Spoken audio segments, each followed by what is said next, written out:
നമസ്കാരം. അന്ന എന്നൊരു കൊച്ചു പിടിക്കയുടെ കഥയാണ് ഞാൻ ഇന്നിവിടെ പറയാൻ പോകുന്നത്. അങ്ങ് ദൂരെ ഒരു ഗ്രാമത്തിൽ അന്ന എന്ന പേരുള്ള ഒരു 10 വയസ്സുകാരി ഉണ്ടായിരുന്നു. അവൾ 4ാം ക്ലാസ് വരെ ആ ഗ്രാമത്തിലെ ഒരു കുഞ്ഞു വിദ്യാലയത്തിലാണ് പഠിച്ചിരുന്നത്. 5ാം ക്ലാസ്സിലേക്ക് അവൾക്ക് നഗരത്തിലെ ഒരു പ്രമുഖ വിദ്യാലയത്തിൽ പ്രവേശനം ലഭിച്ചു. ഇതറിഞ്ഞപ്പോൾ അവൾക്ക് ഒരുപാട് സന്തോഷമായി. അങ്ങനെ അവൾ സ്വപ്നം കണ്ട ആ ദിവസം വന്നെത്തി.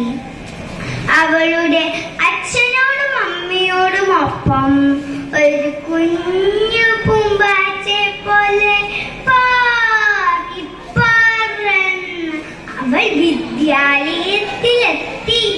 വളരെ ആകാംക്ഷയോടെ അവൾ ക്ലാസ് മുറിയിലിരുന്നു. അന്നിയുടെ കുഞ്ഞുടുപ്പുകൾ താനൊരു പാവപ്പെട്ട കുടുംബത്തിലെ അംഗമാണെന്ന് എടുത്തു പറയുന്നുണ്ടായിരുന്നു. അധികം വൈകാതെ അവരുടെ അധ്യാപിക ക്ലാസ് മുറിയിലെത്തി. അവർ അന്നെ മറ്റുള്ളവർക്ക് പരിചയപ്പെടുത്തി കൊടുത്തു.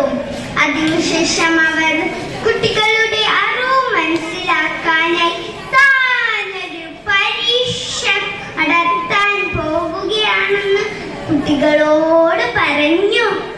ചോദ്യമിതായിരുന്നു: ലോകത്തെ 7 അത്ഭുതങ്ങൾ ഏതൊക്കെയാണ്? ചോദ്യം കേട്ടിയുടനെ എല്ലാവരും വേഗത്തിൽ ഉത്തരം എഴുതി തുടങ്ങി. ഒന്ന് ആലോചിച്ചു. അതിനുശേഷം അവളുടെ ഉത്തരം എഴുതി തുടങ്ങി.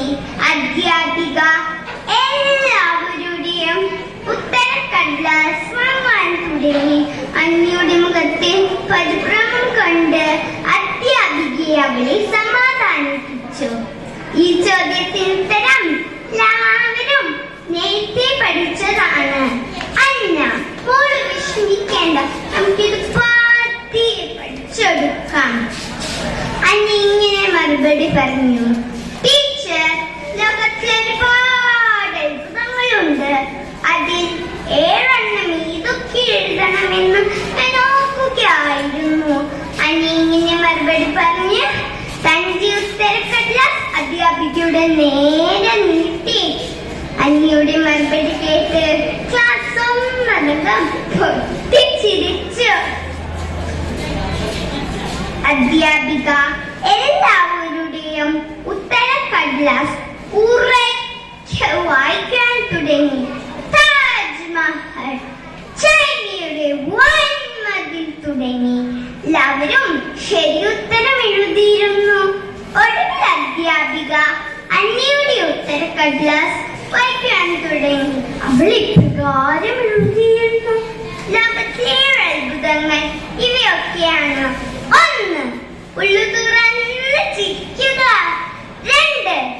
സത്യത്തെ പിന്തുടരുക. 3.